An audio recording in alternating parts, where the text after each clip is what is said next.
ವಿಜಯಪುರದ ಕುದುರ ಸಾಲೊಡಗಿ ಗ್ರಾಮದ ರೇಣುಕಾ ಹಾಗೂ ಪ್ರೀತಿ ಎಂಬ ಅಪ್ರಾಪ್ತ ಬಾಲಕಿಯರನ್ನ ದುಷ್ಕರ್ಮಿಯರು ಅತ್ಯಾಚಾರವೆಸಗಿ ಕೊಲೆ ಮಾಡಿದ ಆರೋಪಿಗಳನ್ನು ಬಂಧಿಸಿ ಸಾಮೂಹಿಕ ಗಲ್ಲಿಗೇರಿಸುವಂತೆ ಆಗ್ರಹಿಸಿ ಕರ್ನಾಟಕ ದಲಿತ ಸಂಘ ಸಮಿತಿಯವರು ಪ್ರತಿಭಟನೆಯನ್ನ ನಡೆಸಿದರು. ವಿಜಯಪುರ ಜಿಲ್ಲೆ ಸಿಂದಗಿ ಪಟ್ಟಣದ ತಹಶೀಲ್ದಾರ್ ಕಚೇರಿ ಆವರಣದಲ್ಲಿ ಕರ್ನಾಟಕ ದಲಿತ ಸಂಘ ಸಮಿತಿ ಕುದುರ ಸಾಲೊಡಗಿ ಗ್ರಾಮದ ರೇಣುಕಾ ಹಾಗೂ ಪ್ರೀತಿ ಎಂಬ ಅಪ್ರಾಪ್ತ ಬಾಲಕಿಯರನ್ನ ದುಷ್ಕರ್ಮಿಗಳು ಅತ್ಯಾಚಾರವೆಸಗಿ ಕೊಲೆ ಮಾಡಿದ್ದಾರೆ. ಅತ್ಯಾಚಾರ ಮಾಡಿ ಕೊಲೆ ಮಾಡಿದ ಆರೋಪಿಗಳನ್ನು ಬಂಧಿಸಿ ಗಲ್ಲು ಶಿಕ್ಷೆ ವಿಧಿಸಬೇಕೆಂದು ತಹಶೀಲ್ದಾರ್ ಮೂಲಕ ರಾಜ್ಯಪಾಲರಿಗೆ ಮನವಿಯನ್ನ ಸಲ್ಲಿಸಿದರು.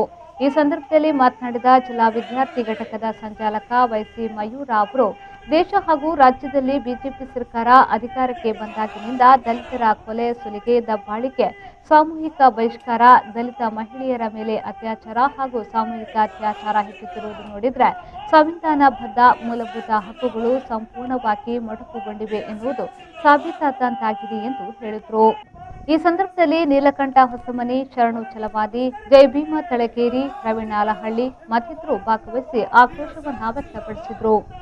ಕೊಲೆ ಮಾಡಿರುವ ಅತ್ಯಾಚಾರಿಗಳಿಗೆ, ಕುದುರೆ ಸಾಲೊಡಗಿಯಲ್ಲಿ ಅಪ್ರಾಪ್ತ ಬಾಲಕಿಯರ ಮೇಲೆ ಅತ್ಯಾಚಾರ ಮಾಡಿ ಕೊಲೆ ಮಾಡಿರುವ ಅತ್ಯಾಚಾರಿಗಳಿಗೆ ಬೇಕೇ ಬೇಕು, ಬೇಕೇ ಬೇಕು.